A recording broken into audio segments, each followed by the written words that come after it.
Hi everyone, we're going to be doing ACS Junior SA2 P6 English Language paper. Question 1. You've had the time to look through my work, haven't you? Because we already say here, you've had the time. So when we go to a question here, it would be, haven't you? We wouldn't say had you, because had is already here. So that couldn't be, it can't be one of our answers. You also can't say have, because over here already is a positive saying, you've had the time to look through my work, so have you would also not be an answer. So it would be, haven't you? Question 2. Aunt Jenny confused John's cup for hers as both cups looked similar. This would be Aunt Jenny's cup. To denote her possession, as she's a female, Aunt Jenny, it can't be his. It has to be hers. And we don't say Aunt Jenny for her, because her would mean Aunt Jenny herself. And in this case, it just means it's Aunt Jenny's possession, the cup belonging to her, so it would be hers. Question 3. The number of people contracting dengue nowadays is on the rise. So nowadays is present tense, happening in today's time. So we wouldn't say was on the rise or were on the rise.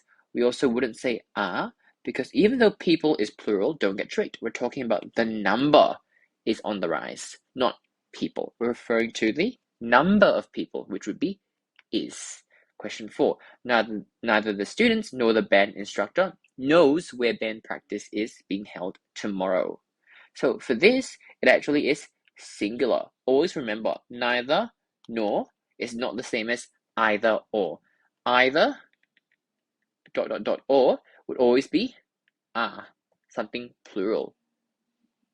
In this case, neither the students nor the band instructor. We refer to each one of them singularly or in singular. So it would be knows. So neither the students nor the band instructor knows where band practice is being held tomorrow. Number 3. Knowing is definitely out of the answer. Knew also can't be in the answer. Can't be the answer, especially if you don't know the neither nor rule, because it says tomorrow. So they can't knew about it, because knew actually implies past tense. Question 5. He has little choice but to follow his landlord's instructions because he has nowhere else to stay. So choice would not be something you can measure. It has to be little. It wouldn't be much choice because literally they tell us that he has to follow his landlord's instructions because he has nowhere else to stay. Many also wouldn't be an answer over here. We don't say few choice, but we say little choice because you can't count choice. It's an uncountable. Number 6, it is imperative that the investigation begins at once before the culprit gets away. So begins would be present tense because we haven't even started the investigation. We're waiting before the culprit, or rather we're making sure we start it before the culprit gets away. It wouldn't be begun or began, which are past tense. Investigation begins.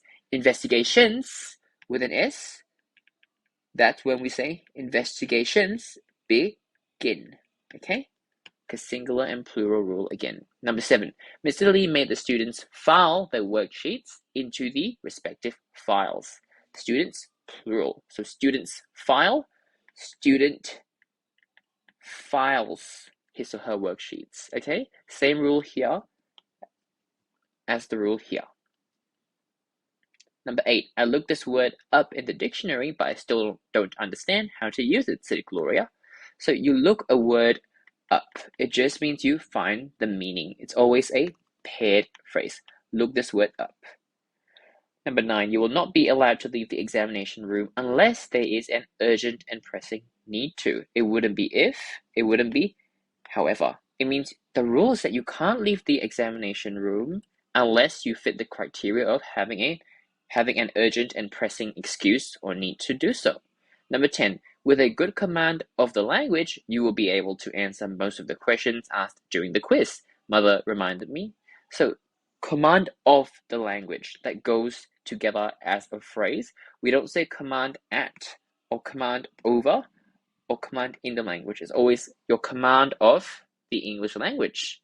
Vocabulary. Number 11, his flourishing business is the reason he's able to afford the huge bungalow and branded cars, which implies that he's got a very lavish lifestyle because he can afford that.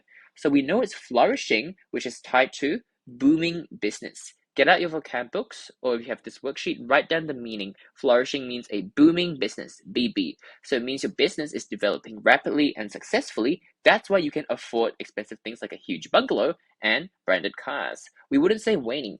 That's the opposite and actually used for things like confidence, whereby your confidence becomes weaker. We would say your confidence is waning, or the teacher's confidence in her formerly hardworking pupil was waning as the pupil stopped doing her homework.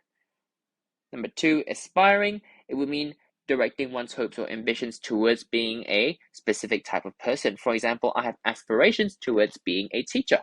Number 3, withering. We would say withering flowers, whereby the petals are all dry and shriveled. Wouldn't apply here. 12, the robbers managed to pull off the heist successfully. The police is now hot on their tails. Heist basically means an organized crime or an organized loot. So we would say pull off, because pull off means successful or succeeding in achieving something or winning something that's really, really difficult. So it would be pull off, because it's not easy to pull off an organized crime, actually. We won't say pull up. Pull up means arriving. For instance, they pulled up to the hotel lobby. Alternatively, you could pull something up.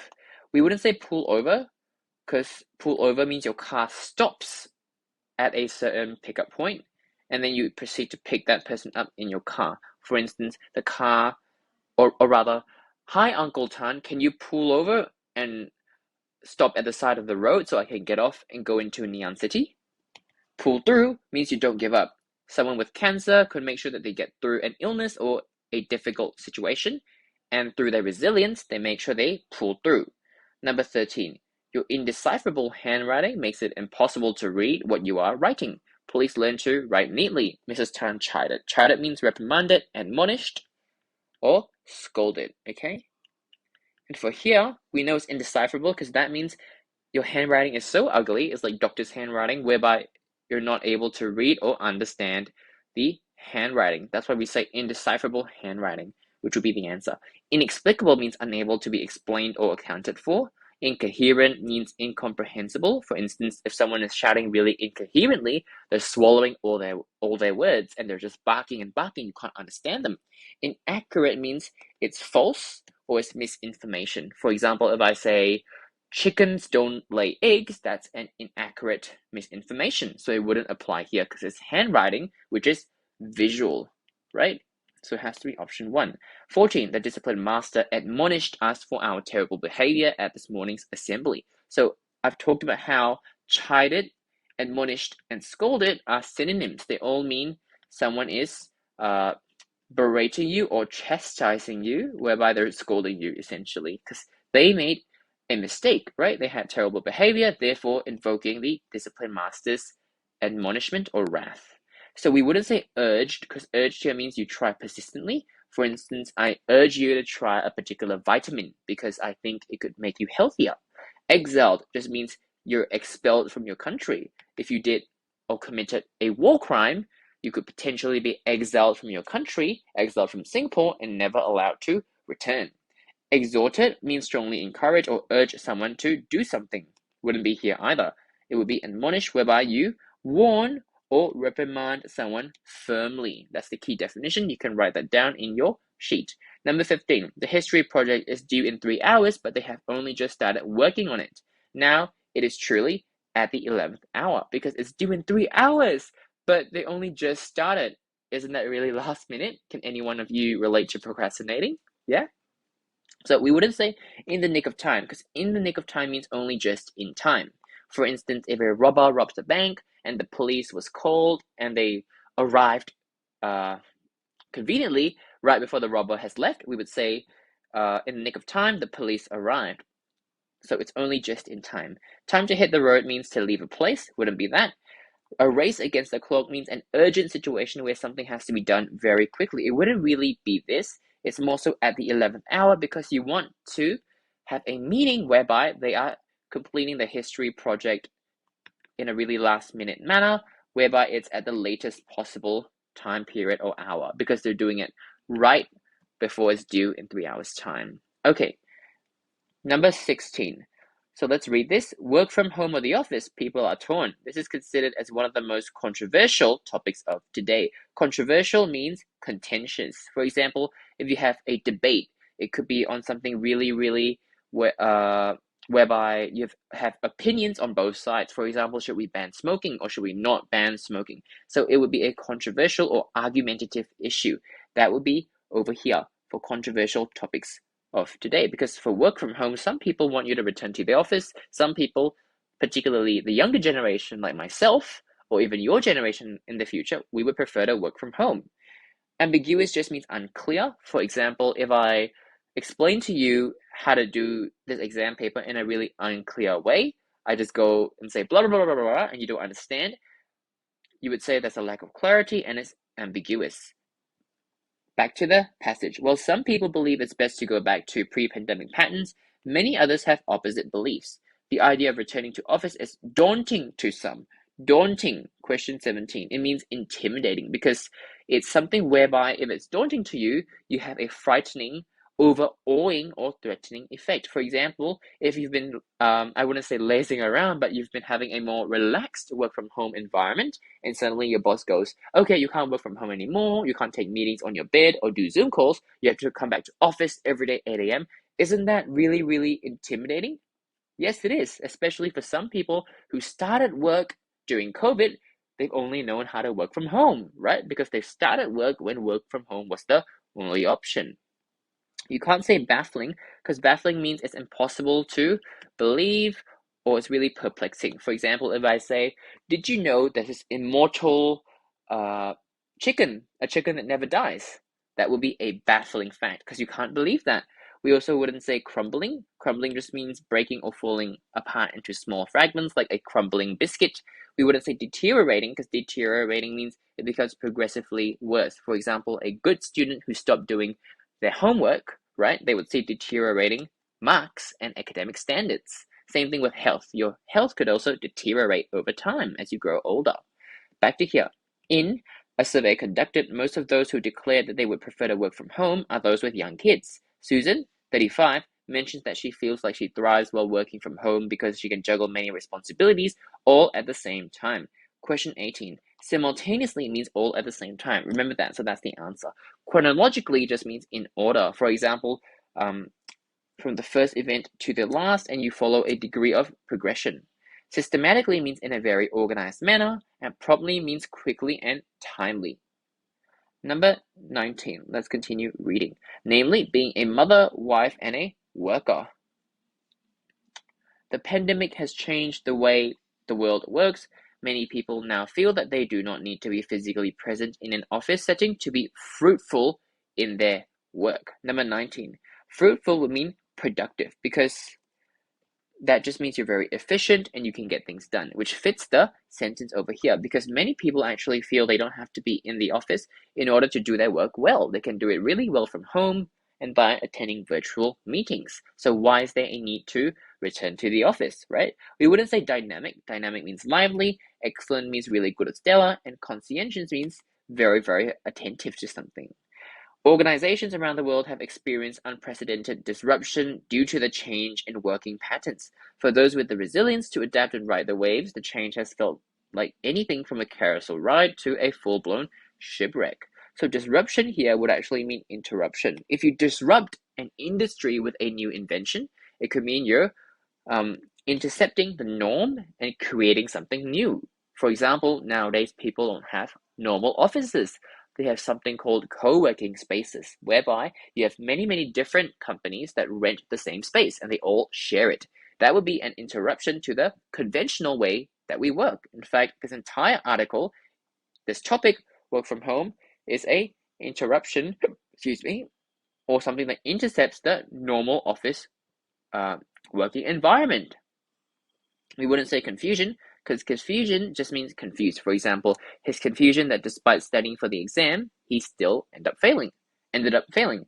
Distraction wouldn't be an either, because for distraction, it means something that prevents you from flourishing well. For example, your iPad or using your iPad daily for games instead of doing your homework would be a distraction from your studies.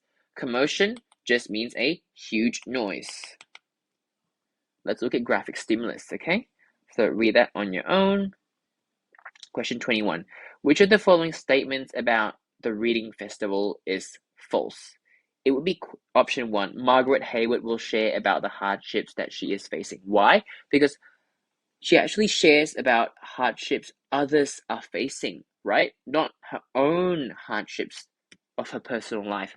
She's just reading from a new book, that's all. And that's actually seen over here for question 21, where I've popped here an evening with Margaret Hayward in my brackets, and we can see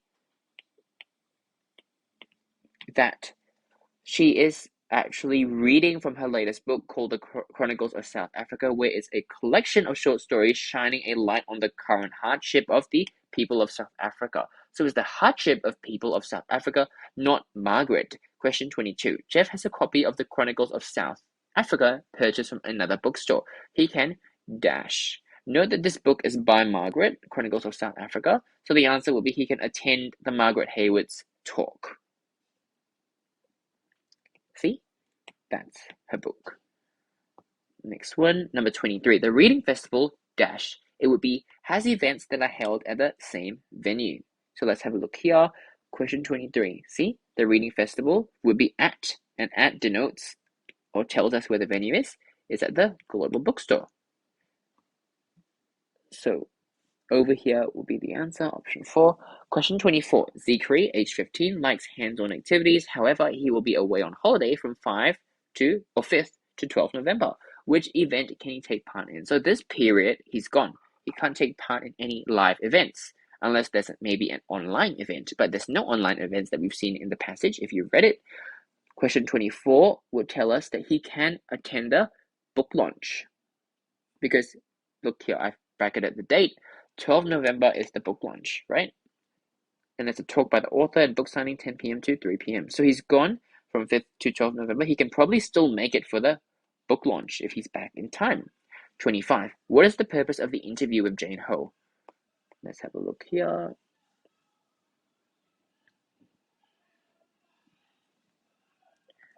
So Jane Ho would be to promote the launch of a new book. So always note if they have an interview pertaining to the book, right? It's always to do with promotional material. Even if the passage talks about things like how they want to instill a love for reading, which in this case they don't, always remember if they're having an event like this, promoting products like books, which are to be sold, right? It's always, or rather the purpose or reason is always to do promotional material. Authors, as well as interviews in general, are for promotional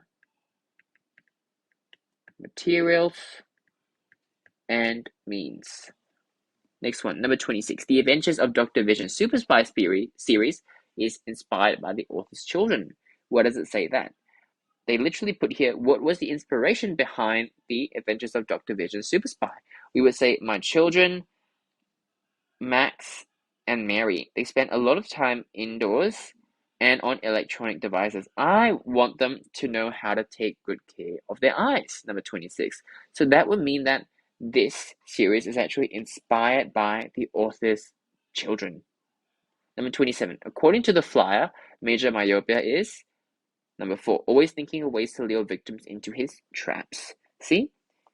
It says here, Dr. Vision invites villains like Major Myopia, whose desire is to trap everyone into spending excessive amounts of time on electronic devices. So if you can't really find out the reason over here, what you can do is find similar words. This section would be to do with Major Myopia. So just find where they say Major Myopia. They only say so once. So the answer here would be in this segment, right? Number 28. Based on the text, which of the following is not a tip to keep eyes healthy? It will be number 4. Massage your eyes in a circular motion every night before you sleep, because they only talk about number 4. They don't talk about the first 3. Okay, let's do grammar close. Questions 29 to 38. So most of us take salt for granted. It is inexpensive and is commonly found in kitchens and on tables in cafeterias and restaurants. In the past, meaning before, salt was very valuable, past tense. Homer, the famous Greek poet, called salt a divine substance. Plato, the philosopher, described it as being especially dear to the gods. In ancient Rome, salt was even used as a form of currency, right? Salt was used as a form of currency. We use salt more than any other chemical compound. This is a more than or less than. THEN, not THN, and never THEN over here. This would be then. Then proceed to do this. Even our cells swim in saline or saline solution. Without salt, our body cannot perform some vital functions like regulating blood and body fluids and maintaining nerve signals. It's telling us some vital functions, which are this, and that. Our food is not as palatable without salt. Salt is not only used to season food, but also, this is a common phrase, but also to cure and preserve it, because not only is salt not only used for seasoning food, it's also got this purpose. Prior to, we always say prior to, it means before something. So prior to becoming a teacher, I was working in admin, right? That's an example. So we would say prior to 1800, the only way to keep food for any length of time was to salt it. Even adding a tinge of salt to boiling water retains the colors in the vegetables, because these colors belong to the vegetables, so inside it. Salt has antiseptic properties. It can be used to clean and heal wounds. It was recorded that thousands of Napoleon's troops died while retreating from Moscow because their wounds would not heal as a result of a lack of salt.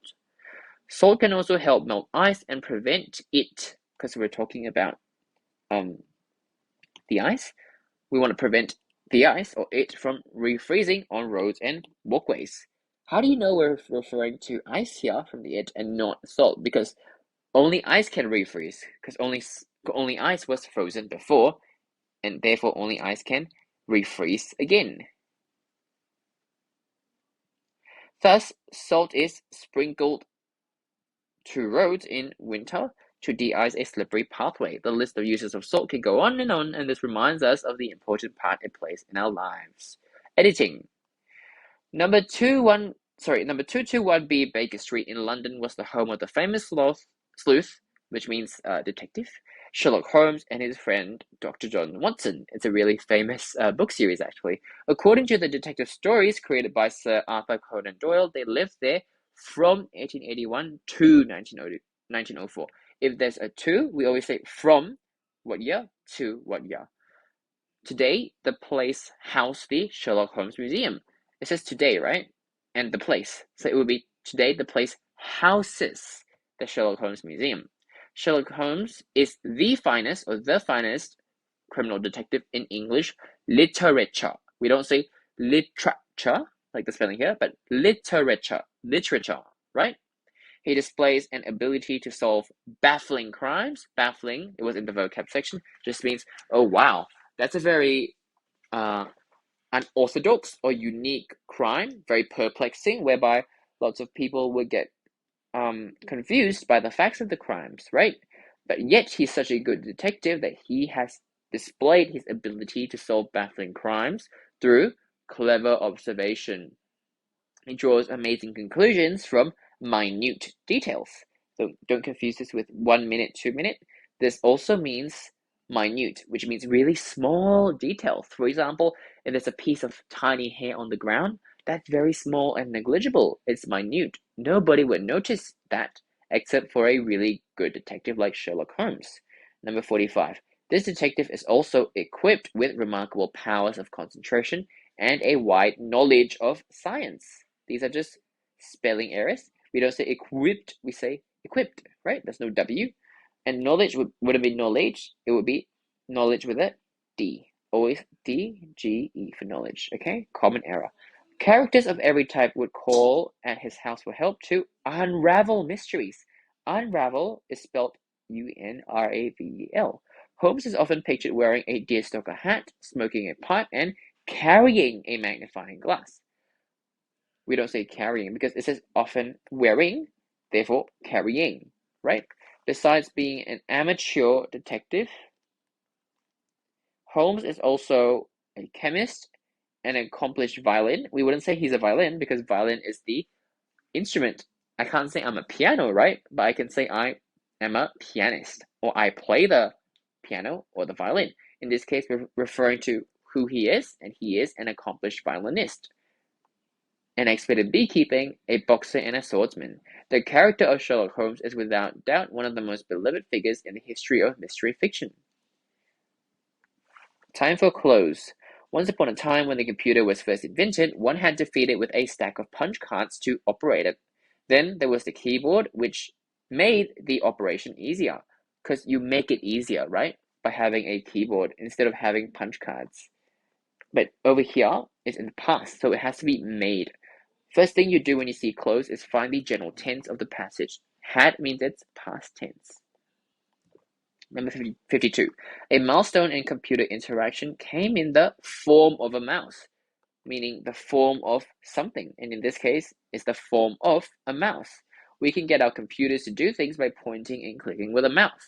The next big step or invention forward, because you have to progress forward through either a step or invention, and that came in 1971 when Dr. Samuel C. Hurst invented the electronic touchscreen interface.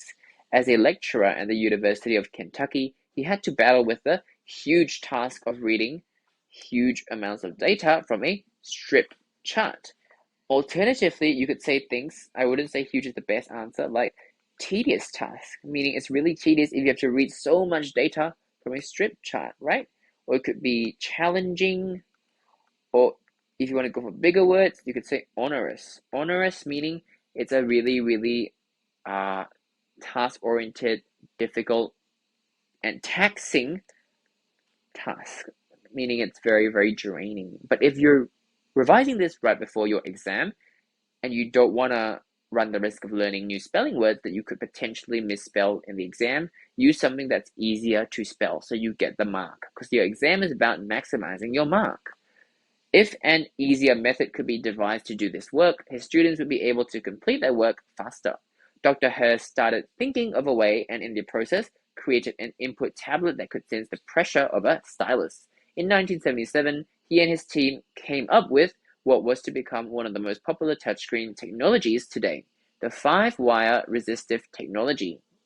A touchscreen technology allows users to navigate a computer system by touching icons or links on the screen. This technology works as if there is a transparent keyboard above the screen. A touch on the screen causes a change in the electrical current, and the new information is then sent to the controller for processing. However, resistive touchscreen panels offer only 75% clarity and are vulnerable to breakage by sharp objects. Touchscreens are incredibly easy for people to use. They allow users to go through complex processes with ease. This is why touchscreen panels are now used widely in public information kiosks, ticketing machines, self-service, grocery checkout, and military computers. So this shows how widely it's used, because it's not just used in one area or one form or one machine. It's used in this, and this 4 ways. So we say used widely, right? The touchscreen panel is fast replacing the keyboard and mouse as the latter becomes too troublesome to be used. The touchscreen technology is anticipated to become one of the most preferred technologies for the next generation of users. S&T, synthesis, question 66. Being kind, Paul was led to give generously to the poor, right? Because over here it says led is not really that straightforward, but here we need to say being angry, being happy. In this case, being kind, because it's his kindness that led him to give generously to the poor. So you have to change the form of the word kindness into being kind, which isn't very straightforward. Number 67. If you look carefully, you will see the insect moving. We would say you will not see the insect moving unless you look carefully. So unless over here means you won't see something or you won't get something done unless you fulfill a criteria. And in this case, the criteria is if you look carefully. 68. Did you go for the audition yesterday? Mainly asked Bob. So this is from direct speech or speech in a dialogue with the inverted commas into reported speech, right? So we would say Millie wanted to know if Bob had gone for the audition the previous day. Yesterday becomes the previous day. You, when you put it in your answer, wouldn't be you, it would be if Bob. We don't say go, we would say had gone for, because Mingli already asked Bob. It's in the past tense. 69. The audience rose from their seats when the guest arrived. We would say upon the guest arriving, the audience rose from their seats. 70. The students were eager to learn. It delighted the teacher. Over here, we can see that they put the students in the middle, so we would say the teacher was delighted at the students' eagerness to learn. You have to say students' eagerness to learn from students were eager to learn because they have an apostrophe for the pluralization of students, meaning the eagerness to learn belongs to the students, okay? Not very straightforward. Time for comprehension, okay? I'll do a reading of the passage with you, and then we can look at the questions, okay? So flip to the passage. Make sure when you do it, you have all your annotations as to where your answer is. Ready? The night was getting dark and the stretch of road was deserted except for a sold car by the side. As Peter drove past the car, he noticed a dark, bent figure next to the car. Against the dim street light, Peter could tell that it was the figure of an elderly lady. Was she in some kind of trouble? Being concerned for other people, typo there, Peter was always ready to lend a hand. He steered his truck to one side of the road and got out. As he approached the car, he saw that one of the front tires of the car was punctured. The lady saw Peter and she looked worried. None of the other cars that passed by had stopped. Peter smiled, but the lady did not reciprocate. She was suspicious of him. What was he up to? Peter saw that the lady was frightened. Her expression gave her away. With a reassuring voice, Peter said, "Hi, I'm Peter. I can change the tire for you. It's cold out here. Why don't you wait in the car while I fix it?" Her fear subsided. She was relieved that such a kind soul had turned up to help her. It was an ordeal for the frail old lady to change a punctured tire. Her delicate body frame had hardly the strength to lift the jack, let alone take the spare tire out of the boot. Peter was adept at changing tires. However, he took 15 minutes to complete the task. The car jack was rusty and he had difficulties manipulating it. The old lady noticed that while replacing the tire, Peter had dirtied his clothes and scratched his hand. She offered to help Peter, but money was never in Peter's mind when he stopped to offer his help. To him, it was a natural reaction to give help to those in need. However, the old lady was insistent on paying. It was a gesture of appreciation, she emphasized. Peter, on the other hand, was firm in not accepting the payment. She did not owe him anything, he reiterated. To settle the matter, Peter suggested that if she really wanted to pay him back, she could help someone else in return. The old lady accepted his proposal with a smile, thanked him again, and drove off into the dark. Many kilometers down the road, the old lady stopped by a cafeteria. She walked through the door into a dingy, empty dining space. There was no one in the cafeteria except for a pregnant waitress. As the old lady sat down by the table near the door, the bloated waitress walked towards her. By the size of her tummy, one could tell that she was in her late stage of pregnancy. The varicose veins on her legs were conspicuous. Worn out, she walked slowly and with difficulty. In her state, she should have been resting and not working at such late hours in the night. Yet, the strain and the aches did not affect her hospitable attitude one bit. She smiled and took the old lady's order. Then she waddled into the kitchen. The old lady's heart went out to the waitress. Why was she still working at such a late hour? Was she in some kind of financial trouble? At that moment, she remembered Peter. She then made her decision. When the old lady finished her meal, she called for the bill and handed the waitress a $100 note. As the waitress trudged to the cash register to get the change for her customer, the old lady slipped out of the door. When she turned around, she was surprised to see that her customer had left without waiting for the change. At the table, she noticed something written on the serviette, under which was a $500 note. Tears rolled out from her eyes as she read the note which the old lady had left her. It read, "Someone named Peter gave me help when I needed it most. I am just doing what he did for me. You don't owe me anything. If you really want to pay back, help someone else in need." That night, the waitress returned home and thought about the money the old lady had given her, and the note she wrote. She was grateful to the old lady, for she and her husband were in dire need of extra cash, especially since the baby was soon due. With a sigh of relief, she took another look at the note and uttered gracefully, "Thank you very much, Peter." So that story is all about paying it forward, right? By paying it forward, I mean sometimes when you receive a blessing or a good deed done onto you, maybe it's best to pay it forward and do something good onto someone else. It's not like if I do something good for you, you have to pay me in return uh, for me helping you, but rather that's a whole concept or a mindset of always spreading positivity around the world where everyone helps everyone, so everyone pays it forward. 71. What was Peter worried about when he saw the old lady as he drove past? Was. So make sure you are consistent with the tense of the question. They ask you in past tense, so you answer in past tense as well. No is for the answer. You have to use was. So the answer would be Peter was worried that the old lady could have been in trouble or in some sort of trouble because when he saw the old lady, he actually could tell that something was wrong. Where does it say so? Firstly, she was in some sort of figure of an elderly lady, a dark bent figure, right? And he asked, was she in some kind of trouble? So that's your answer. Next one, number 72.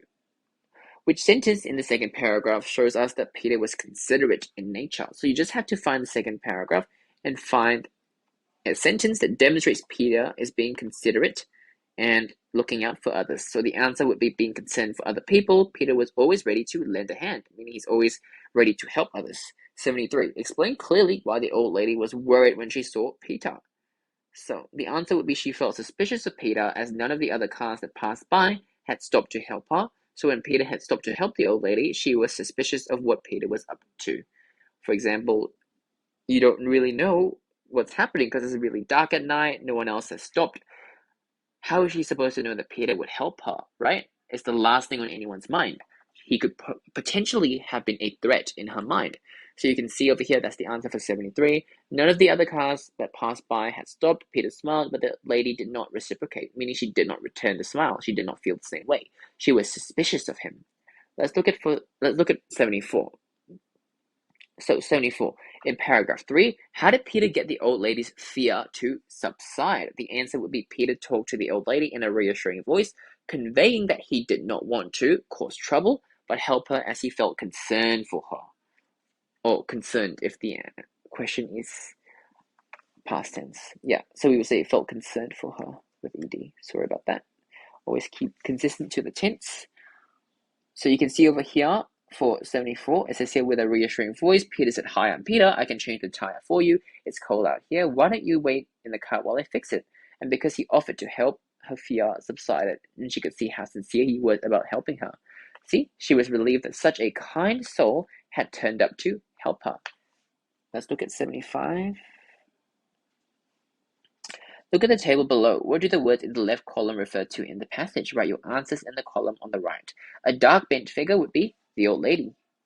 An ordeal would be the punctured tire, because an ordeal means a challenge or an obstacle you have to go through. So it would be the punctured tire that was the challenge. A gesture of appreciation means something whereby you can show that you're thankful for someone. In line 20 would mean the old lady insisted she pay Peter because she offered him money at first as a means of thanking him, right? Which he rejected, of course, but that is still her gesture of appreciation because she wanted to appreciate him through some form, in this case, a payment gesture. 76. Choose a word from paragraph 4 which has a similar meaning to each given phrase below. Being very skilled at something would be adapt, because adapt means you're skilled, right? I'm adept at swimming. I'm also adept at teaching. Part B, repeat it for emphasis or clarity. It would be reiterated. So if you reiterate a point, it means you reinforce it or you repeat it to make sure it's really, really clear to someone. Okay? Number 77. Look at the table below. What were the actions and corresponding feelings of the two women in the story? Write your answers in the blanks. Part A, pregnant waitress. What she did was that she walked with difficulty while working late. So if you walk with difficulty and you're pregnant, but you're still working late at night because you need the money, you would feel worn out and tired. Make sure you have your full stop. The old lady, what did she do? When we know she felt empathy for the waitress, meaning she could resonate, she could feel for the waitress. She knew that the waitress was feeling tired. So what she did was that she gave the waitress a generous tip. That's the answer. Write 1, 2, 3 in the blanks below to indicate the order in which the events occurred in the story. So first would be Peter helped the old lady change the car tire, the first thing that happened. Then the old lady gave the waitress a big tip. And the third one is that the waitress would thank Peter for his help, because that's a bit tricky to know. If you look at the passage, the last thing that happened was this, because the waitress did not even know Peter. Remember that. Okay, 79. Based on the story, state whether each statement in the table below is true or false, then give one reason why you think so. Peter expected to receive payment from the old lady for changing the tire. That's false, because money was never in Peter's mind when he stopped to offer help. In fact, he just required that she pay it forward and help someone else.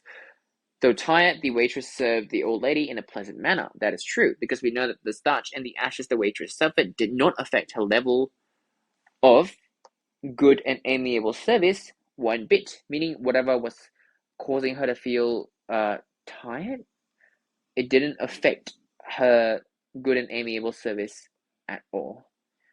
So this might be the stench. Let me just double check. I might have misspelled something. Apologies, guys.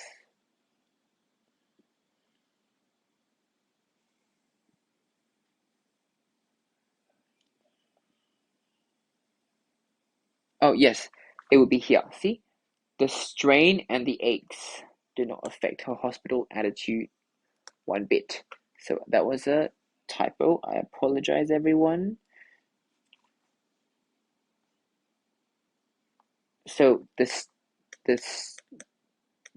strain and the aches, which makes a lot more sense. Ashes would be like volcano ashes, right? Charred remains after you burn something. So it would be the strain and the aches, right? Because she's pregnant and walking a lot at night, she must be straining her body and suffering from a lot of bodily aches, right?